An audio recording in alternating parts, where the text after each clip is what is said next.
Hello students, welcome to Legacy IAS Academy. So in today's video, we are going to discuss about UPSC Mains question paper of this particular year 2023. And in this video, we are going to discuss about General Studies paper 1, especially the questions that were asked from the geography subject. So overall, if you look at the marking schemes of the geography in this particular year, we can see that total of 100 marks questions were asked from geography. Out of that, 4 questions were of 10 marks and 4 questions were of 15 marks. So let us try to understand that what were the nature of the questions, and let us try to understand what could have constituted a good answer for each of the individual questions. So if you look at the first question that has been asked in this particular year, that is, we can see it is a 10 marker question, and in 10 mark question, the question is directly asking about the consequences of climate change on food security in the tropical countries. So again, before trying to write the answers, first students need to understand that what is the actual demand of the questions. So if you pay attention here, what it is asking, the keywords here we can mark out is, first of all, it is asking about the consequences of climate change on what? On the food security. So that is the second keyword.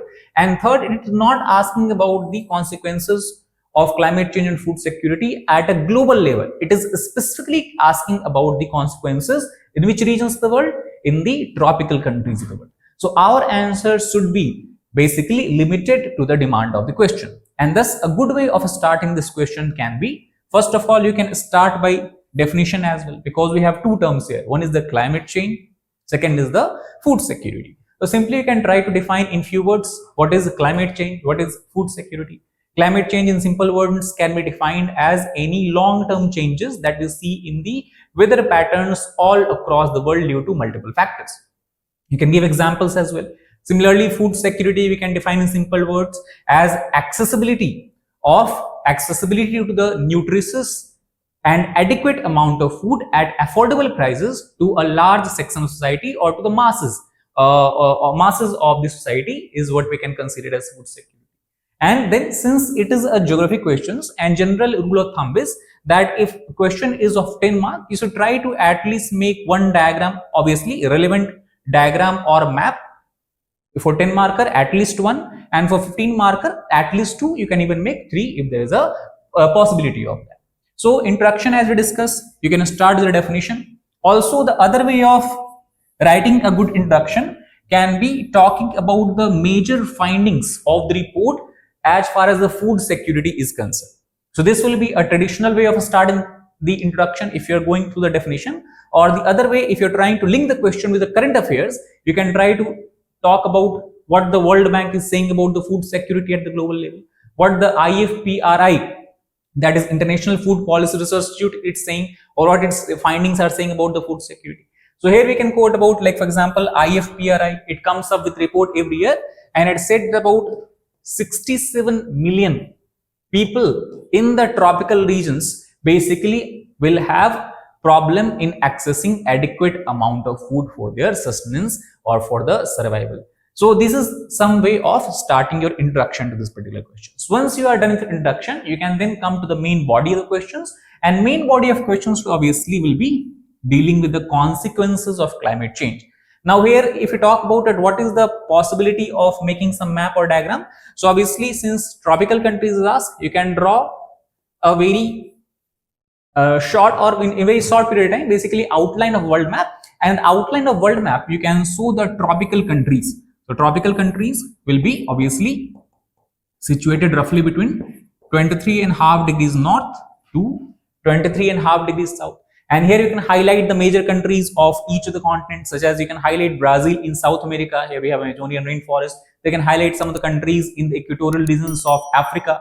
You can highlight some of the countries in Asia, such as Vietnam. We have Malaysia is there in tropical region. India will also come there. So all Southeast Asia, India, Arabian countries you can highlight, and then you can go in the East Asia as well. Then you can further move to the body of the question, where you can talk about the direct consequences and indirect consequences. That means consequences, rather than writing consequences 1, 2, 3, 4, 5, 6, 7, the better is to break the sub part of the questions to multiple fragments. So first we can write about the direct consequences of the climate change and food security. What can be the direct consequences? Obviously, as a result of climate change, you are witnessing lot of heat waves like phenomena in those areas or in those months which were rarer earlier, and this is something that is very relevant to the India as well, and it was news in this particular year, last particular year as well, when the summer season was there in India. To talk about heat waves, what is the result of heat waves? Obviously, what happens? Soil moisture is dried up. If soil moisture is dried up, what will happen? The amount of food that was earlier grown, the yield will not be similar, and thus it will have effect on the production of food and thus food security. Similarly, you talk about other direct impact is due to what is a major driver of climate change? So global warming, you can say. What is the net result of global warming? We are having the melting of glaciers. What is the net impact of melting of glaciers? We have rise of sea level. And if the sea level rises, what will happen to the coastal areas? Obviously, a large part of coastal landmass of countries or even a small island countries are there. There we will feel that there is a loss of the cultivable lands that happen. A large country, a lot of places are there in the Asia itself. There's the coastal regions of India, Bangladesh, Myanmar. A lot of these areas can get submerged if it not take control of the global warming. So loss of arable land can also cause threat to the food security. And one of the other implications of climate change is obviously a lot of natural disasters that we see, where the frequency of different types of natural disasters as well as their intensity is increasing. And this is something that we can see easily in disasters such as cyclones. Apart from that, we can talk about the floods. Apart from that, we can talk about the forest fire. Then we can talk about the drought. And here you can, few lines you can mention about the El Nino phenomena, La Nina phenomena. Very recently, we have a triple dip La Nina, which is a very rare occurrences that we have seen. So triple dip La Nina has been responsible for flooding in large part of Pakistan. And that part is, which is also major, what we can say as the agriculture production center of the Pakistan. So that also has caused issues related to the food security. So these are something that we can mention, highlight in the direct consequences. Then we can talk about the indirect consequences. What is the indirect consequences? So obviously, as a result of climate change, what is happening? Large areas are becoming uninhabitable, especially in African countries. We are saying that is driving the migration. As migration goes on, what happens in certain areas? More and more people start to accumulate, more and more people start to inhabit that areas, and that causes increase in competition over the access to the resources. As the competition increases, what can happen? Various ethnic groups, various tribal groups can compete for the same resources, and thus it can create a situation of civil war and conflict. And if the countries start to participate in such kind of conflict and war, whether directly or indirectly, it can also cause political crisis, which can have global ramifications. So this is something that you can write in the indirect consequences. And thus, finally, in conclusion, you can have a futuristic kind of conclusion where you can write about that we should focus on two aspects of addressing the climate change issues, that is mitigation aspect and adaptation aspect. You can give relevant examples. You can even quote data, facts and figure from the IPCC report. You can quote data, facts and figure from the United Nations report, especially in this aspect. If you can write some points relevant to the sustainable development goals and what is its take on the climate change, then you can try to write that as a conclusion as well, or you can write India specific conclusion as well, that what the government of India is trying to do, or what are the practices, what are the initiatives that we can emulate at other places as well. So that is all about the question number 1 that was asked. The second question, if you look at that,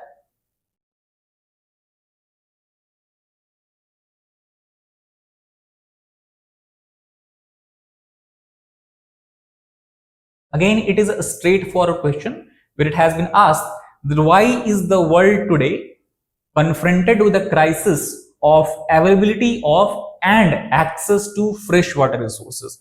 Again, if you look at the keywords here, two important keywords are there.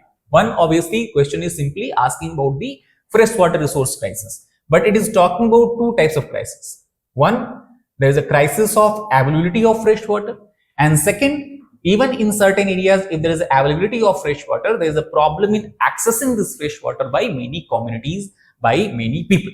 So why such kind of crisis we are witnessing in world today. So the best way of introducing this answer can be making a diagram or flow chart or pie chart or something like that. We are going to present the availability of fresh water on the planet Earth.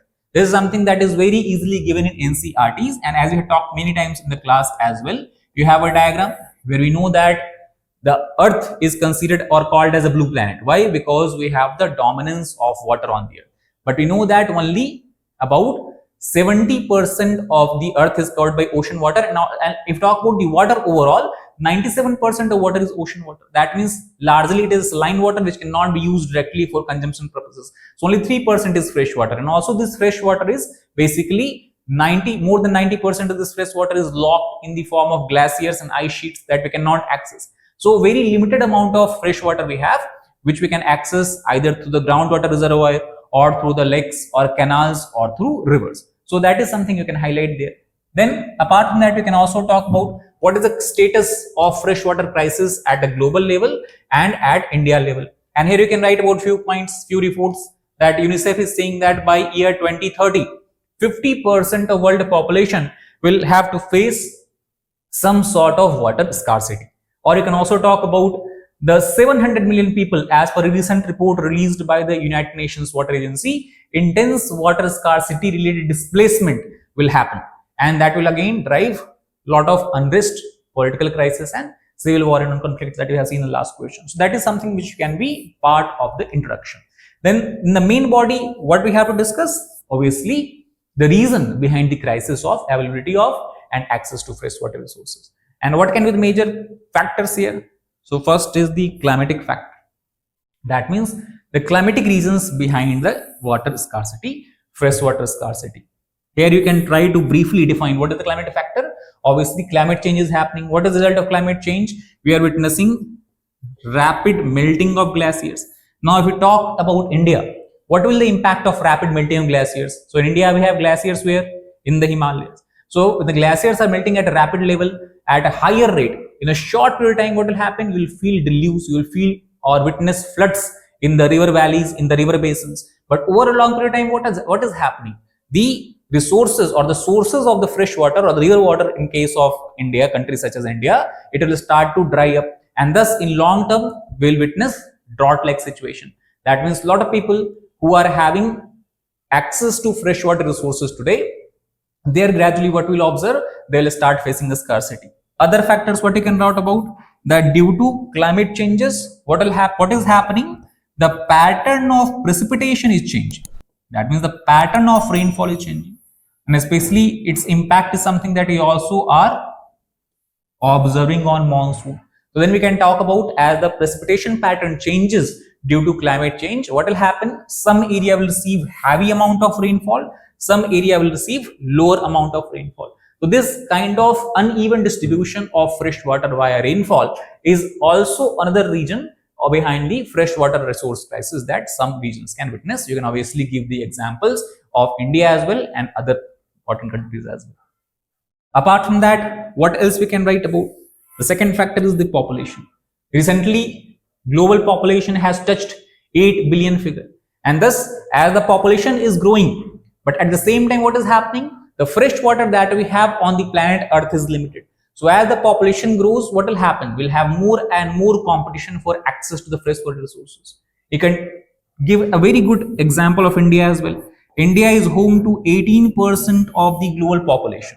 But at the same time, how much share it has of the freshwater resources at the global level? It has only 4% of global freshwater resources. So this you can see as a kind of, what we can understand is a kind of figure that in future can give rise to the freshwater resource crisis. And this is something that UN is continuously saying about India as well, that currently large part of India is under water scarce category, but in next 20 to 30 years, if significant changes or certain steps are not taken, in that case large part of India can enter into what we can call as the water resource crisis situation or water crisis phase. Then third, we can write about that overexploitation has emerged as one of the major problem that is related to freshwater resources. This is something that we clearly see in areas where we have groundwater reserves. For example, in India, we have Punjab and Haryana, where what is happening? Groundwater resources are being plundered and people are not paying too much attention about that, how much water they need and how much water they are extracting, and this is also giving rise to the other problems, obviously, that do not have to write about that, but you can understand the salinity problem in Punjab Haryana agriculture field is largely related to overexploitation, and overexploitation of water is also a major reason behind the freshwater crisis. Then faulty agricultural practices we can talk about, because what we are doing, the cropping pattern of India or even other countries are not matching the availability of water. For example, a lot of water intensive crops are being grown in such areas where the water availability is very limited. So for example, the cultivation of rice and sugarcane is being done in such areas where the water or the natural freshwater resources are very limited in nature. So that is also something that we have to check upon. And last we can talk about is the anthropogenic intervention with natural vegetation, because they talk about the dense forests. Actually, dense forests are very important contributor to the overall precipitation of that particular area, because first the forest, the leaves of the forest are involved in transpiration that causes this release of the water vapor, and that causes the release of the water vapor, and which come back in the form of rainfall. And also the roots of the dense forest are able to capture the water and take them deeper, and on a longer time frame it helps in development of a water aquifer, or what you can say is a groundwater reservoir. But if the natural vegetation forests are being cut down mercilessly, if deforestation is being carried out at a level never seen before, in that case what will witness? We'll witness that first of all, the source regions of many rivers will start become smaller, and also the overall amount of rainfall in that area will become less. And this is something that we have seen in the case of Narmada river in Madhya Pradesh. The eastern part of Madhya Pradesh is basically the Amarkantak hills or plateau, we can say, which is the source of river Narmada, is also having a very dense sal forest that is a major contributor to the overall water volume that is flowing in the river Narmada. But in last 2-3 decades, what has happened? The sal forest has been cut down at a very unprecedented level to be used for different purposes. So that has actually caused significant fluctuations and decrease in the volume of flow of river Narmada. So that is something that also can lead to the freshwater resource crisis, because river water is one of the major source of fresh water. So these are some examples you can give. We can talk about in the same point about the Amazon forest of Brazil as well. 18% of the Amazonian forest has been cut down in last 1 or 2 decades. That also caused a depletion of the water level in one of the largest rivers, actually the largest rivers of the world, that is the Amazon river. So these are the few points. Try to bring variety or try to bring diversity when you are writing about the regions. You cannot just talk about one climatic regions and try to write lot of points about that particular region. So in general studies especially, your answer should have a, what we can say, a lot of variety rather than explaining any one more point, any points in greater detail. And then finally in conclusion also what you can write about the way forward. You can write about some good practices that has been taken by various states. You can write about the government policies of various states about the conservation of the freshwater resources. You can give example of the waterman of India, Rajendra Singh, who has developed a community-based approach for the water conservation and water preservation.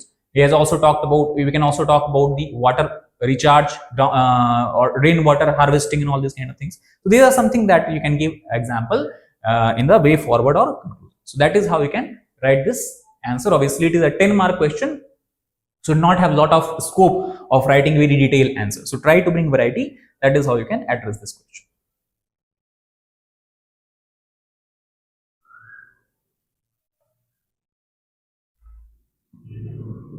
Then the second or third question is again a question that has been asked from the landform development chapter of geography. Now this is a question that might be surprising for many people, because if you look at the pattern or trend of questions of UPSC geography in last few years, there has been actually minimum nil number of questions, 0 number of questions from the landform development, either in prelims or in the mains examination. This is something that was surprise.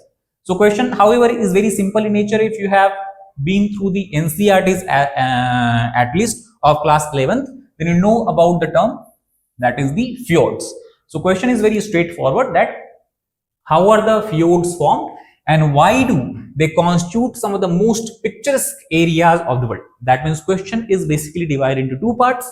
10-mark question. So in first part you have discussed about the development of fjord. Second part you have to discuss about that why these are some of the most picturesque areas of the world.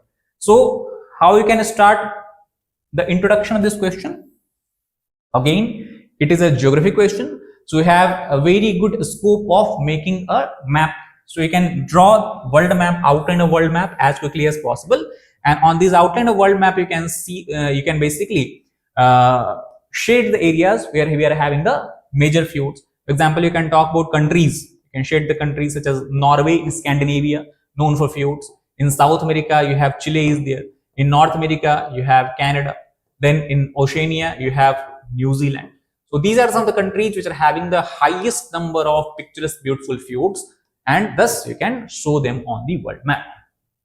Then apart from that, you can also in 15 to 20 words write about the definition of fjords. That what is the fjord or what are the fjords? So simple words, we can write fjords are nothing but a kind of a deep, narrow valley that is surrounded by steep sided cliffs where the sea water has entered into these valleys.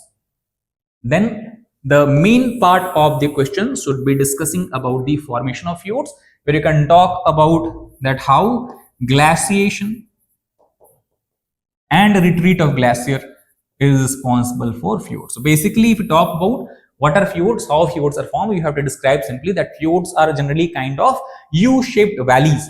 These U-shaped valleys generally are believed to have formed due to the movement of glaciers when the sea level was very, very low. So when the glaciers moved, what happened? They scoured a U-shaped valley, or earlier there was river valleys that were V-shaped, and when glacial moved through these river valleys, they again changed its shape into U-shaped valleys. And gradually, when the sea level started to rise due to the melting of glaciers, as the earth entered into its warming phase, what has happened?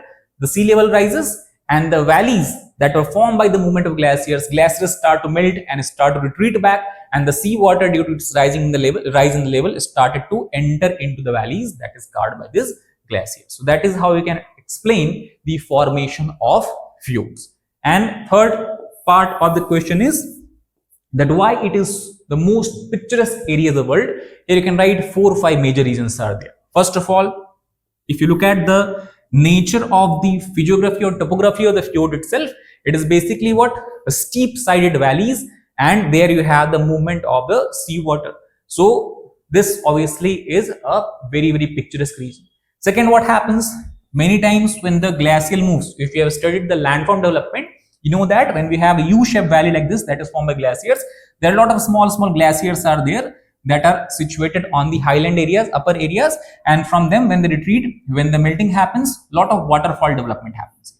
So in fjords, what is happening at the same time? Many places you will find very high waterfalls that has developed. For example, the Seven Sister waterfalls that you will find in Scandinavia. That is one example of picturesque beauty of the nature. So the topography itself, the kind of valley and the movement of sea water. Third, we can talk about, because the sea water is there, it is very, very transparent in nature because there is a less amount of sediments here. And that is why what happens when the sun moves, it creates a very beautiful bluish greenish color in the water that also looks very picturesque and beautiful. Fourth, what happens? Due to the high, steep, overhanging cliff that we can see that is present around these fjords, there is a lot of scope for recreational activities that people participate in, such as paragliding, we have parasailing. Apart from that, we have what we can say jumping from these cliffs, kite surfing. So a lot of such kind of adventurous activities people participate in. Also, because these are the mountainous areas and trekking activities are there that are very much predominant in this region. Also, what happens because of the availability of water and availability of high altitude in the temperate regions, such condition is very, very conducive for development of lot of biodiversity, and especially these are very pristine areas which are untouched due to low population density in most of these countries. So basically what happens, very unique kind of biodiversity you will find here, and a lot of national parks have developed in different fjord regions of the world, such as Torres del Paine, one of the most important national park that you will find in the Chile. So all these together makes the fjord region one of the most picturesque areas of the world. So basically you have to write about the examples, you have to show them on the map and talk about all these points in a proper manner. So that is how we can simply write this particular question, nothing more in this.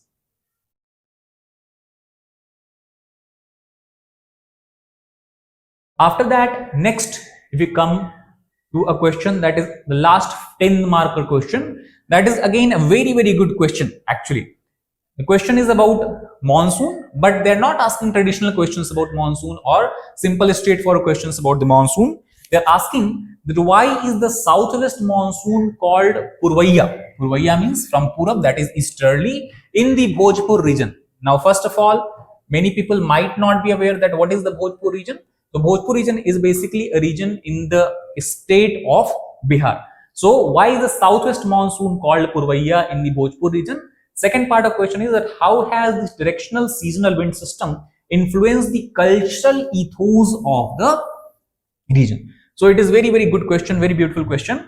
How you can start this question? So first of all, you should know, if you know that Bhojpur is in Bihar, and if you have learned the concept of monsoon, southwest monsoon, the pattern of rainfall by southwest monsoon, the question becomes very easier. At least the first part becomes very easier.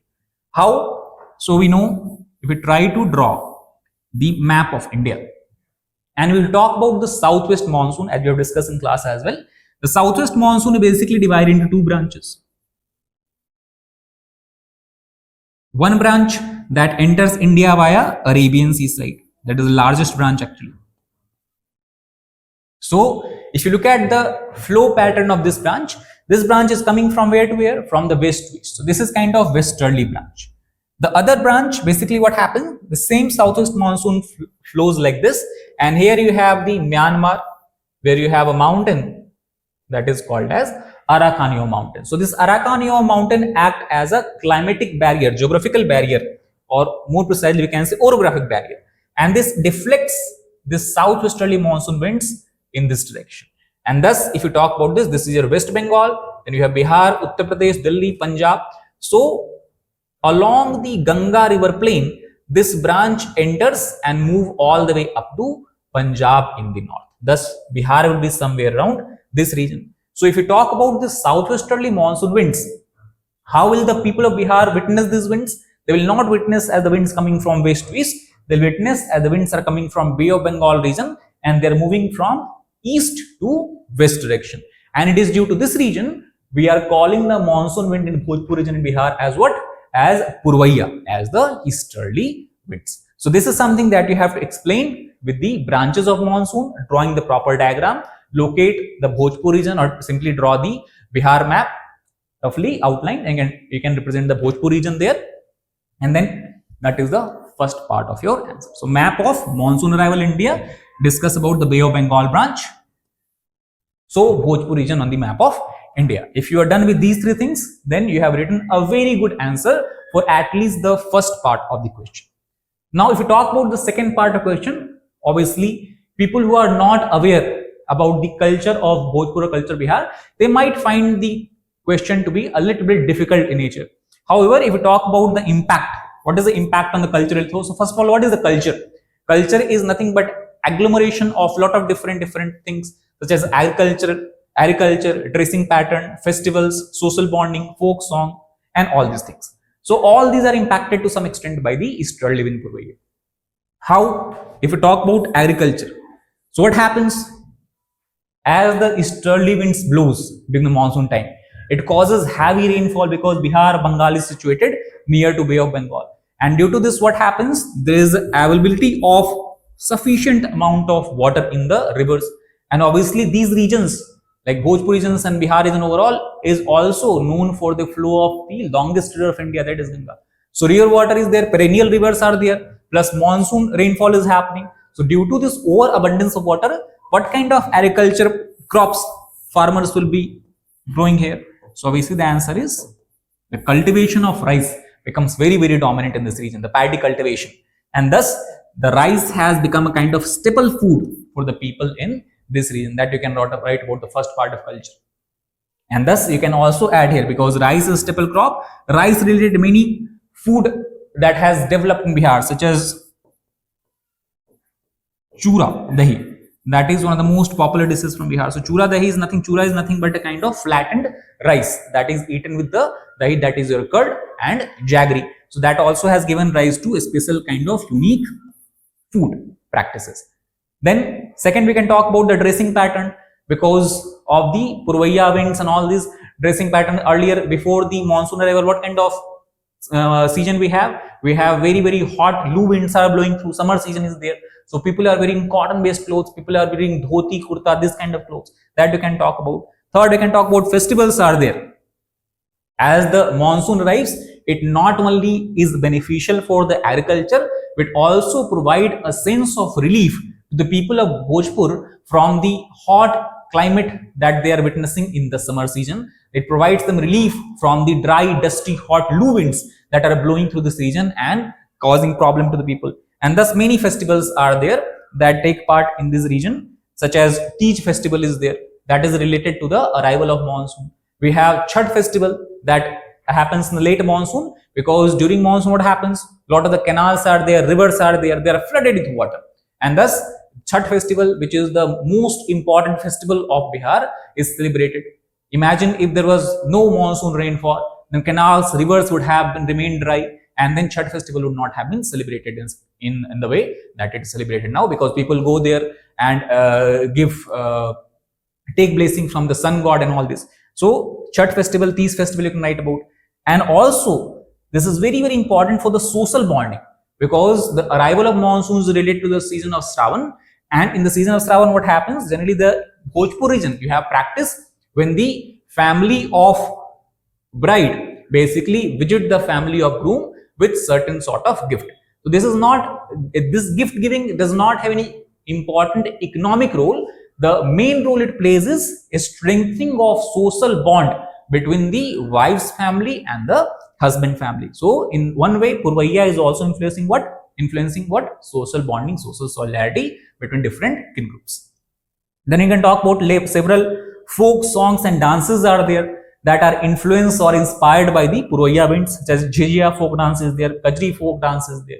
Apart from that, Bhojpuri movies and songs these days, that has emerged as one of the major sector or major source of entertainment in the Bihar, Bhojpuri movies. So they are also influenced by the Purvaiya winds. So you'll find a lot of songs are there that are basically inspired from the Purvaiya winds. So these are something that you can write, that Purvaiya has impact on the cultural ethos of the Bhojpur regions in particular and overall Bihar region in general. So that is all about this question. Now we come to the questions that are of 15-mark questions. So if you look at the first 15-mark questions, it is again from the Indian geography, where it has been asked that comment. First of all, the keywords is very important. Comment on the resource potential of the long coastline of India and highlight the status of natural hazard preparedness in these areas. Now see, again, this is a very good question, because basically they have included what? The understanding. You should have understanding about the physiographical region of India, that is your Indian geography.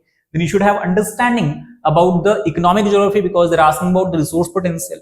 And third, they are also including the natural hazard preparedness, which largely you have to study in the disaster management part, that generally is GS3 section. And this is something that is a well observed trend in the UPSC these days. If you look at last 3, 4, 5 year question paper, you will see that whenever they are asking about geographic questions, in 1 or 2 questions, you will also see that they are asking about the disaster management. Few years back, question was asked about tsunami. In first part, they asked about the core concept of tsunami, and second part, they asked about the disaster management aspect of tsunami. So whenever you are preparing, do not prepare geography, disaster management separately. Try to club them together, try to integrate them together and interconnect them together. That will help you in writing good answer for such questions. Now, how we can write these questions? So simple. First of all, the resource potential of the long coastline. So very easy. The introduction is given in the question itself. So you can introduce by describing the coastline of India, by drawing a map of India where you can show the western coastal coastline stretching all the way from Gujarat, that is Rann of Kutch region in Gujarat, then Kathiawar, Gujarat coastal plain, then you have the Konkan plain, then you have the Karnataka coastal plain, then you have the Malabar coast. Then on the other way, you can go to Tamil Nadu coast, Odisha coast, Andhra coast in reverse order, and then all the way up to West Bengal. So overall, more than 7,500 kilometers long coastline is there that India has been endowed with, bestowed with. So in that context, now we have to talk about the resource potential. And again, when you are talking about the resource potential, we should not just focus on single resources or explaining a single resources in great detail, rather talk about multiple resources that can be harnessed in the coastal regions of India. So we can divide the resources. So in the main body, you can talk about various type of resources. First, we can talk about the mineral resources. Mineral resources, what are the mineral resources you can find?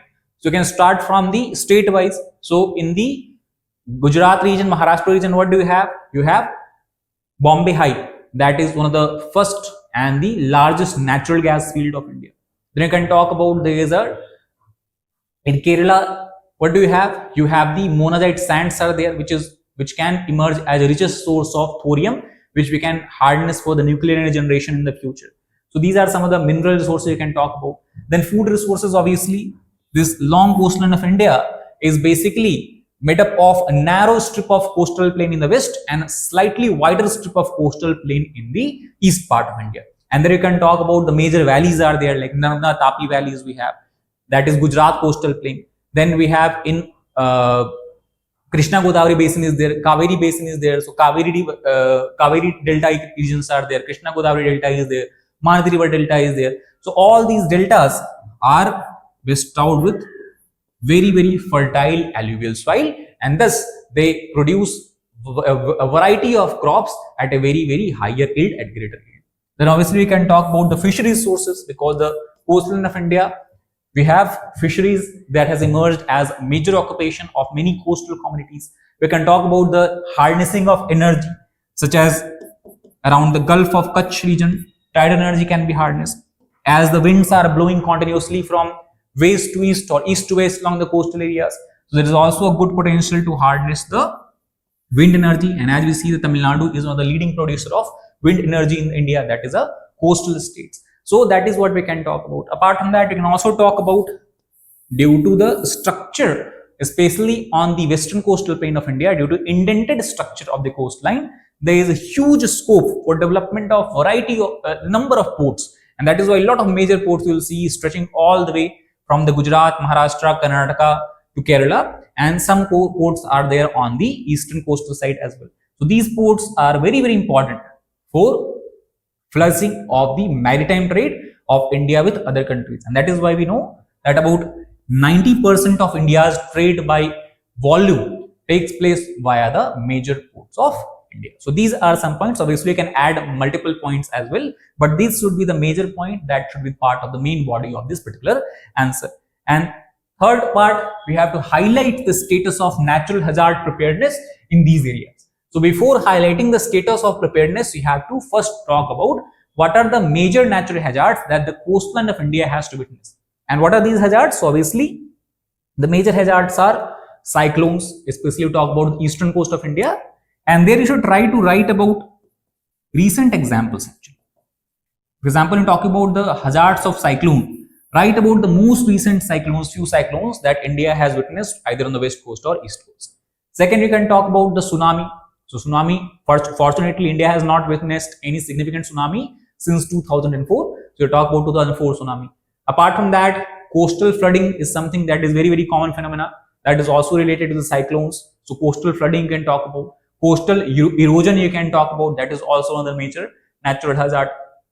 So once you have talked about the natural hazards, what you can do is, rather than writing these natural hazards, you can again draw a brief outline map of India, and then you can show the major coastline and major natural hazards that each of the coastlines or each of the coastal states are largely confronting with. And then once you are done with that, you can talk about that what has been done by the government of India to prepare the population of these coastline from tackling the hazards. So for example, you can talk about the vulnerability mapping program that has been done, disaster preparedness, CRZ mapping, that is coastal regulation zone, that has been given by the government of India. Then national cyclone risk mitigation project you can talk about, India Tsunami Early Warning System, that basically is controlled by India Tsunami Early Warning Center, that you can talk about. Flood zone mapping has been done to understand the impact of floods in different coastal areas. We can talk about the coastal vulnerability index that has been prepared by the INQA Hyderabad to understand the vulnerability of coastal regions. We can talk about the beach protection and nourishment. We can talk about the concepts or the ideas of the blue beaches, the certification of blue beaches that is being done at different blue flag beach, we can say, that is being done at different areas. And also wetland conservation, and you can especially talk about the wetlands of the Sundarban, mangrove areas of Sundarban, and you can talk about how we are trying to conserve the wetland because they act as a natural protective barrier against various kind of natural hazard, whether it is cyclone or whether it is the tsunami. So this is how the general structure of your answer should look like for this particular question. And now next 15-mark question, if you talk about, it has been asked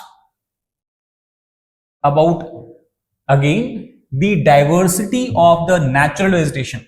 Again, one thing, if you look at the question paper of geography this year, they have focused largely on the Indian geography rather than focusing upon the world geography. For example, you will not see any question that has been directly asked from the geomorphology. You will not see question that has been directly asked from the oceanography. Climatology based question, climate change based questions are there, but that is also not the core climatology. Rather, the focus of this year question is on the Indian geography, disaster management.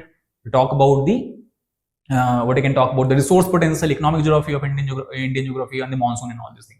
Again, this is a question that is asking that identify and discuss the factors that is responsible for the diversity of natural vegetation in India. Very simple, straightforward question. If you have studied the natural vegetation topic of India, you very easily will be able to answer the first part.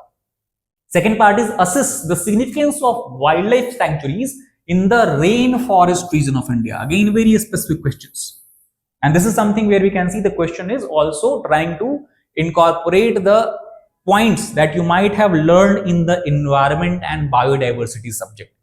So how you can write this question? So first of all, they are asking you to identify the diversity of natural vegetation. How you can identify the diversity of natural vegetation? So illustrate on India's map the major vegetation types that you find in India. If you know, or if you can also try to write about the minor vegetation zones or minor vegetation types of India as well. But overall, 5 major type of vegetation we have. For example, tropical evergreen forest. Then we have tropical dry deciduous, tropical moist deciduous. Then we have mountainous forest in the mountainous areas such as Himalayas and Western Ghat. Then we have tropical dry vegetation, that is xerophytic vegetation, thorn vegetation. And then we have the what you can say as the mangrove vegetation, that is also called as the coastal vegetation. So these are the major vegetation type that you can highlight on the map of India. Once you are done with that, what you are done with? Identification of the diversity of natural vegetation. And then you have to discuss the factors responsible for the diversity.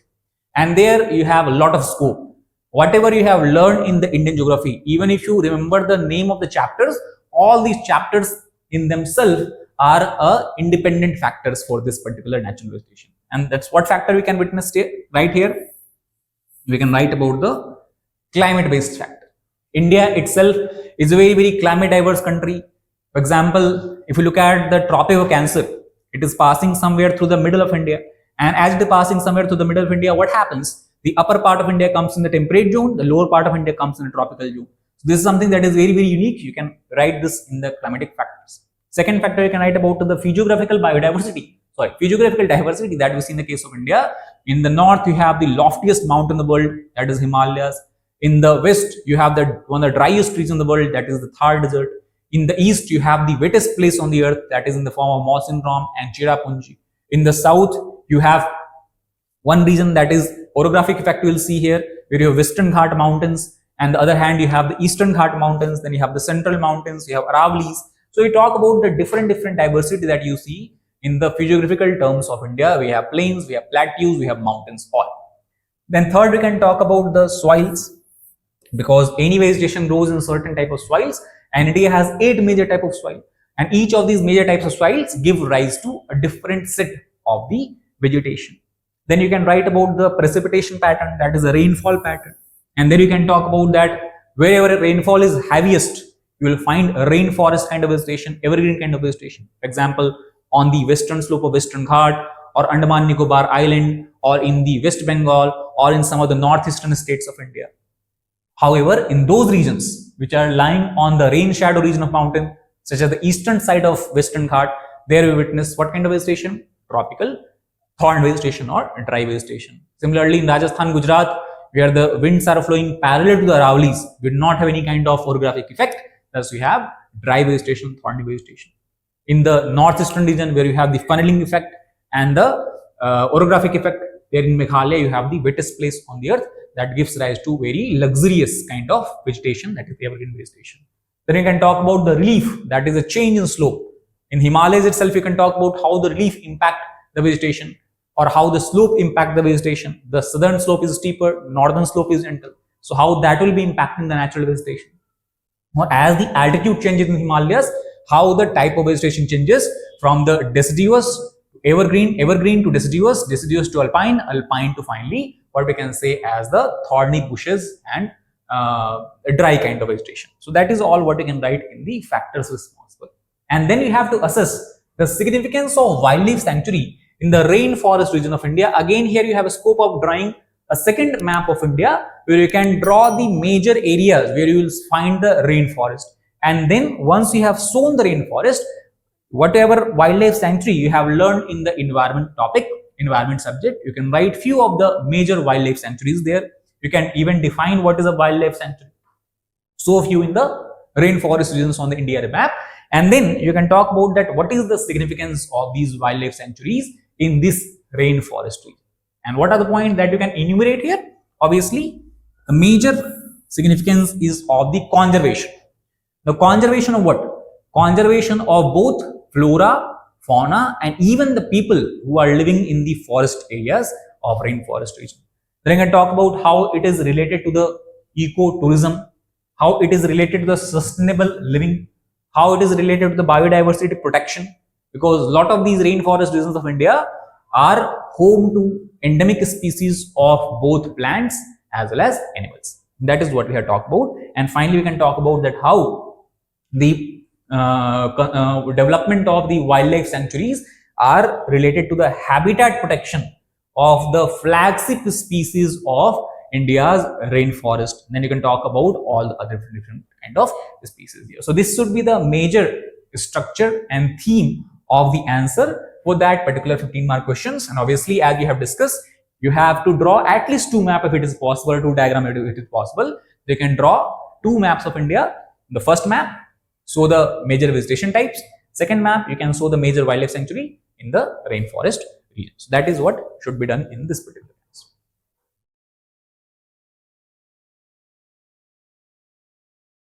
If you come to the next 15-mark question, that is related to, again, a very good question where they have tried to include the learning you have, you might have done in the economy and in the human geography. So question is straightforward.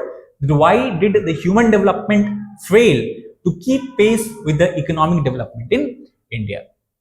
So the best way of writing this answer is introduce the human development. What do you understand by the term human development? So human development, simply, it can be defined as an expansion of human capabilities, a widening of choices, an enhancement of freedom and fulfillment of human rights. If you want, you can also talk about the human development index here, that what are the parameters that make up human development index, where you can talk about the longevity, you can talk about the educational opportunities, and you can talk finally about the per capita income. Then again, the question is of contrasting nature, a comparative nature. We have to compare the human development with economic development. So how we can compare this? Try to compare and contrast between India's position on the economic parameters, economic based indexes, and India's performance on human development based index. So obviously you can talk about the India's recent ranking in HDI, that is 132, and as per the recent report of World Bank, IMF, RBI, India is poised to become the 3rd largest economy by 2030 and even can become the largest economy by year 2047. And that is actually the goal of India's government of India as well. So you can understand that how the HDI ranking and the economy based ranking are very, very contrasting in case of India. Once you have made the point, then you can talk about it, why it is so. And there you can write about various regions. What are the major reasons? So here you can talk about various types of inequalities, where you can talk about the gender-based inequalities, where the role of women or the contribution of women in the workforce is very, very less. If we talk about the salary or the wages, that is also unequal. That means there is no gender parity between the men and women. Then you can talk about the social inequalities that is also plaguing India due to its general caste-based structure of the society and social strata. So these are something that you can witness. First, income-based equality you can talk about. You can talk about the report or the book by Piketty, Thomas Piketty, where he had talked about that how the income inequality is a very big problem in case of India, where the first 1% or the top 1% of India's population has control over the majority of the resources. So that is also something we can talk about. Then other regions we can talk about is that rural urban divide, or that is India versus Bharat, many times the nomenclature or the term that is used. That is the second point. Third is unbalanced regional development. Some states are very well developed, have a strong industrial base, have a strong industrial development, especially the coastal states of India, while the hinterland state of India such as Rajasthan, Bihar, West Bengal, Madhya Pradesh, Chhattisgarh, these are laggard in case of the industrial development or economic development. Third, we can talk about the knowledge and skill gap that we find, which can also result, rather than reaping a demographic dividend, India can have to witness demographic curse if we are not able to provide the adequate employment opportunities based on the skill set of the huge youth population that India has to harness.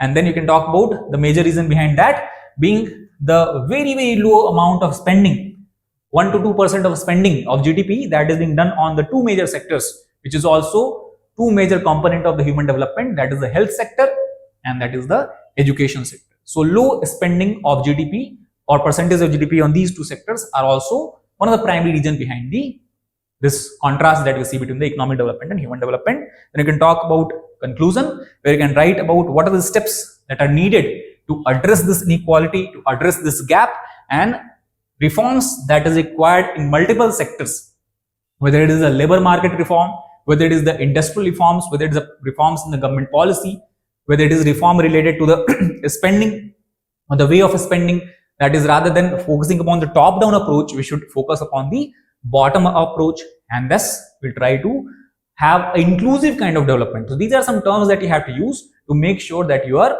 making your points in a very concrete manner. So that is all about this particular question.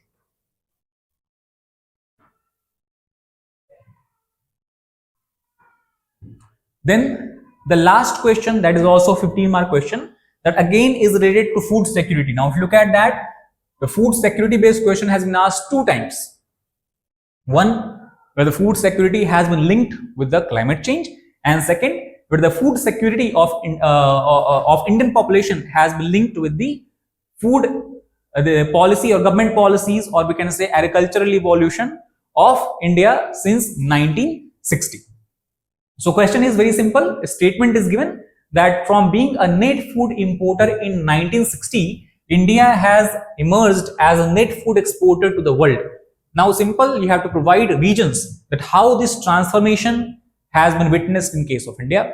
So introduction you can write about, where you can try to justify this point, or you can try to agree with the point, agree with the statement that has been given, where you can talk about the PL 480 program that US and India has, where US were providing food aids to India. So till 1960, India was heavily dependent, especially you talk about the wheat, on America. And then if you have data from the economic topics, economic chapters, you can add the data here. And then we can compare that how in the recent years, India has exported roughly $50 billion worth of food and has emerged as the biggest exporter of rice, especially basmati variety of rice, and is in top 10 exporter of wheat across the world. So how the situation have changed between 1960 to now. Now, you can also write this kind of data that till 1960, or if you compare the 1960s, decades of 1960s to decades of 2000s, India's wheat production have risen or rose by 10 times, while the rice production has risen by the 5 times. So this is the points you can write for agreeing with the comments that is given by UPSC.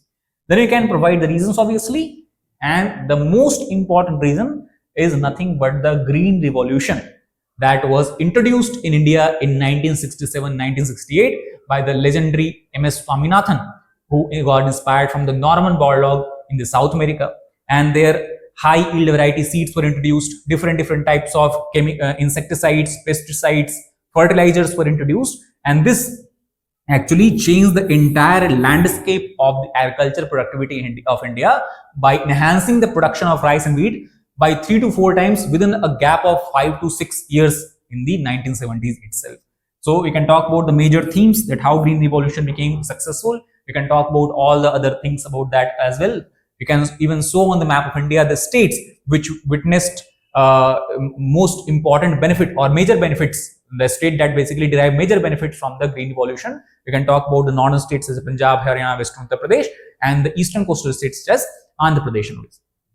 Then apart from that, here also you can highlight, not have to go into details about that, but you can highlight other food related revolution.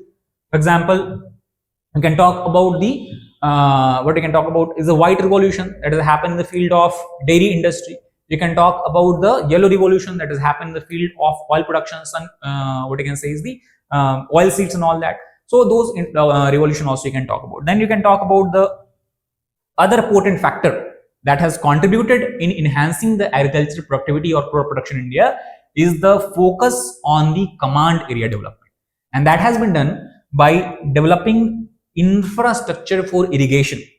Like we talk about in the decades just following independence, that is 1950-1960s, only 12 to 15% of India's agricultural land is under the irrigation infrastructure.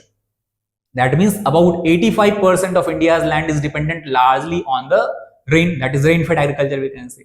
And if you compare today, almost 40% of India's land is basically deriving some sort of water from the irrigation infrastructure.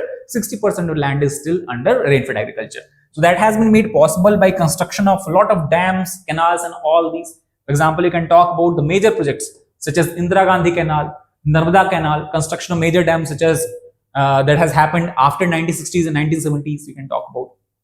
Then we can talk about the mechanization of agriculture, where earlier till 1960s India's agriculture was largely subsistence based agriculture, intensive kind of farming that was done by the labor intensive farming, you can say labor intensive agriculture was being practiced, whose productivity was very less, yield was very less, and that gradually got transformed into mechanized agriculture, where we have introduction of the harvesters, combined harvesters, tractors and all these, and that also have contributed significantly increasing the overall food productivity or crop productivity of India.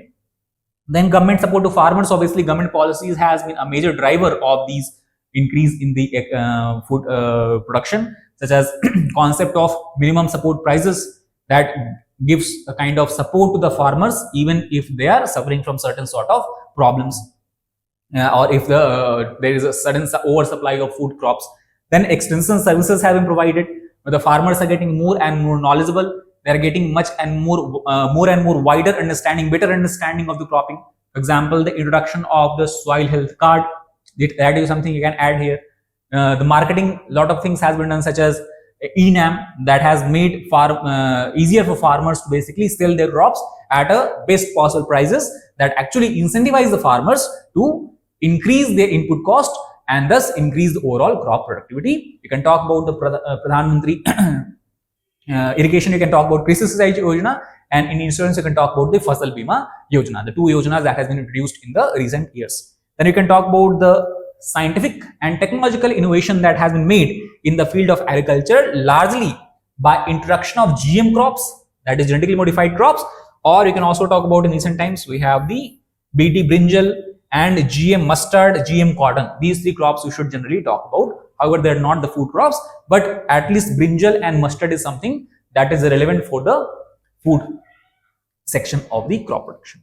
Then you can talk about the focus on value addition export that has been done. A lot of organization has been set up, such as APIDA is there, we have the MPIDA is there, we have many schemes that has been unveiled by the government, such as mega food park scheme is there. Apart from that, also what do you have? You have the focus that is being made on the agro processing, that is increasing the value that the farmers are producing, the crops that farmers are producing. And these are the major reasons how India has become a food exporter to the world. And then finally you can conclude about that what more can be done rather than focusing upon the cereal based farming that has emerged as a major what you can say component of the India's food production. We should focus more on the millets. That is also has been the government approach in recent times. United Nations has declared recent year this last year as the International Year of Millets. We can focus on the legumes or pulses. We can focus upon the dryland farming. We can focus upon the organic farming. So a lot of new things has to be done to make India's farming much more sustainable for the near future. And this is how you should try to wrap the answer for this particular question. So I think these are all the questions that has been asked for this particular year. Yes.